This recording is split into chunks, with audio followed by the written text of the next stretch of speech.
Space, जो कि देखने में काली और खामोश नज़र आती है, जबकि ये असल में इतनी ही पेचीदा है। असल में यहाँ एक वक्त में इतना कुछ हो रहा होता है कि जिसे हम ना देख सकते हैं और ना ही समझ सकते हैं। नासा का प्रोब वॉयेजर 1, जो कि इंटरप्लैनेटरी प्रोब है, उसने कुछ ऐसी आवाज़ें रिकॉर्ड की हैं जिसे सुनकर हर इंसान का दिमाग दंग रह जाता है। मैं हूं शबीर हसन और आप देख रहे हैं the Shabbir talk YouTube channel. 5 सितंबर 1977 को नासा ने इंटरस्टेलर स्पेस के लिए एक प्रोब लॉन्च किया था, जिसको आज हम वॉयेजर 1 के नाम से जानते हैं। इस प्रोब का मकसद स्पेस में कुछ पुरस्रार चीज़ों की खोज थी, जिसमें ये काफ़ी हद तक कामयाब रहा है। ये प्रोब 61,500 किलोमीटर पर आवर की स्पीड से ट्रैवल कर रहा है।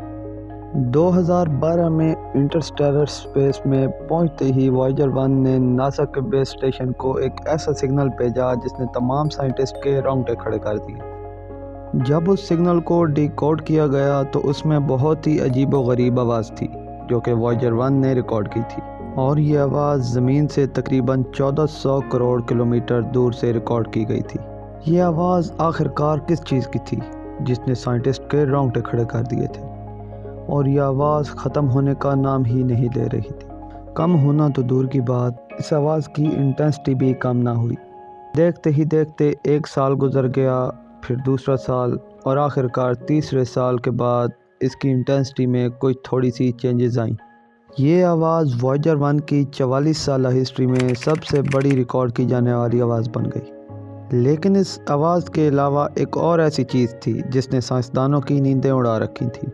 जिस पॉइंट पर वॉयेजर 1 ने पहली बार इस साउंड को रिकॉर्ड किया था, तकरीबन 3 साल के अरसे के बाद वॉयेजर 1 उस पॉइंट से 160 करोड़ किलोमीटर दूर जा चुका था। अब एक बात तो कन्फर्म हो चुकी थी कि हमारे सोलर सिस्टम के बाहर कोई ऐसी ताकत मौजूद है जो इस आवाज़ को पैदा कर रही है। लेकिन स्पेस में तो कोई आवाज़ ही नहीं होती, तो फिर ये आवाज़ रिकॉर्ड कैसे की गई?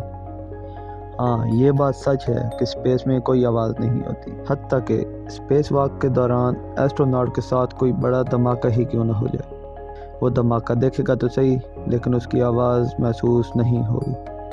हवा को हमारे कानों तक पहुंचने के लिए किसी न किसी मीडियम की ज़रूरत होती है, लेकिन स्पेस में तो कोई मीडियम मौजूद ही नहीं, ना हवा और ना ही कोई एटमॉस्फेयर। यही वजह है कि साउंड वेव्स स्पेस में ट्रैवल नहीं कर सकती। लेकिन यहाँ पे मैं आपको बताता चलूँ कि साउंड वेव तो ट्रैवल नहीं कर सकती, लेकिन इलेक्ट्रोमैग्नेटिक वेव्स ट्रैवल कर सकती है। बेशक हमारे कान इन इलेक्ट्रोमैग्नेटिक वेव्स को नहीं सुन सकते, लेकिन वॉयेजर 1 में लगे हुए सेंसर्स ने इन इलेक्ट्रोमैग्नेटिक वेव्स को रिकॉर्ड किया और फिर ज़मीन में बेस स्टेशन पर भेजा, ताकि हम इसको डीकोड कर बआसानी सुन सके। ये वो आवाज़ थी जो वॉयेजर 1 ने इंटरस्टेलर स्पेस से भेजी थी।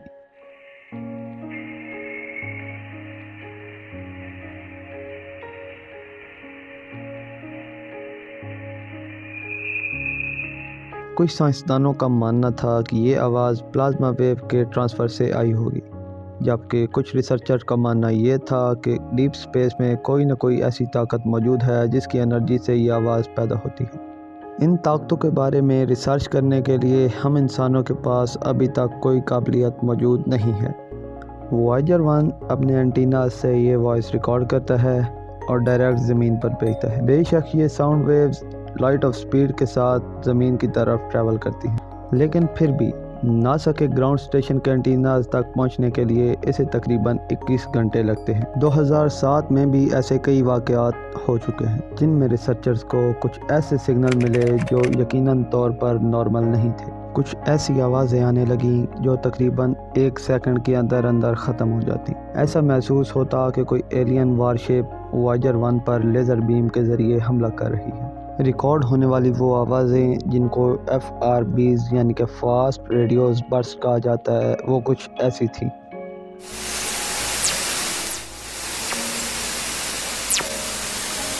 रिसर्चर्स को यहाँ पे एक बात तो समझ आ चुकी थी कि हम जितना ज़्यादा डीप स्पेस में घुसेंगे, हम उतने ही ज़्यादा कन्फ्यूजन का शिकार होते जाएंगे। रिसर्चर्स का मानना था कि ये रेडियो बर्ड्स ब्लैक होल से या फिर सुपरनोवाज के एक्सप्लोशन से पैदा होंगी। कुछ रिसर्चर्स का तो ये भी मानना है कि दूसरे प्लेनेट पर एलियंस हमारे मुकाबले ज़्यादा एडवांस्ड हैं, تو وہ ان ریڈیو برس سے اپنی اسپیس شپ کو چارج کرتے ہیں، اور ان میں سے ہی شاید کچھ ریڈیوز برس ہمارے اسپیس پروب سے ٹکرا گئے ہوں یا ان کے بہت قریب سے گزرے ہوں۔ یہ تو رہیں وہ آوازیں جو کہ ناسا نے انٹرسٹیلر اسپیس میں ریکارڈ کی ہیں، لیکن یہ آوازیں ریکارڈ کرنے کے لیے اتنا دور جانے کی کیا ضرورت؟ ہمارے اپنے سولر سسٹم سے بھی ناسا نے کئی بار ایسی عجیب و غریب آوازیں ریکارڈ کی ہیں۔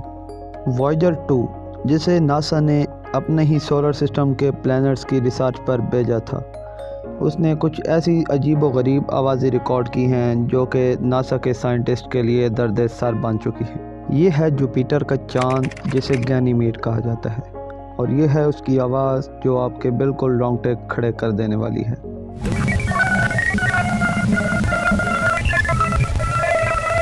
سائنٹسٹ کا ماننا ہے کہ یہ آوازیں ایسی الیکٹرو میگنیٹک ویوز کی ہیں جن سے پولر لائٹس بنتی ہیں۔ جس طرح ہمیں زمین کے کئی حصوں پر پولر لائٹ دیکھنے کو ملتی ہے، اسی طرح گینی میڈ پر بھی پولر لائٹ پروڈکشن ہوتی ہے۔ سیٹرن جو کہ ہمارے سولر سسٹم کا ہی ایک سیارہ ہے، اس سے بھی ناسا نے کئی عجیب و غریب آوازیں ریکارڈ کی ہیں، اور ان میں سے ایک آواز یہ ہے۔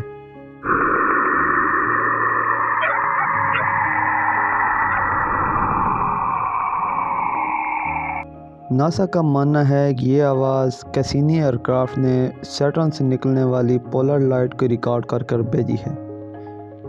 ابھی تک آپ نے جو بھی آوازیں سنی ان میں کوئی رد و بدل یا ایڈیٹنگ نہیں، کیونکہ یہ ناسا نے خود پبلش کی ہیں۔ تو امید کرتا ہوں آپ کو آج کی یہ چھوٹی سی ویڈیو پسند آئی ہوگی۔ ویڈیو پسند آئے تو ویڈیو کو لائک کر دیں، چینل پہ نئے ہیں تو سبسکرائب لازمی کر لیں۔ ملتے ہیں انشاءاللہ کسی نیکسٹ ویڈیو میں، تب تک اپنا خیال رکھیں۔ لو یو، اللہ حافظ اینڈ بائے بائے۔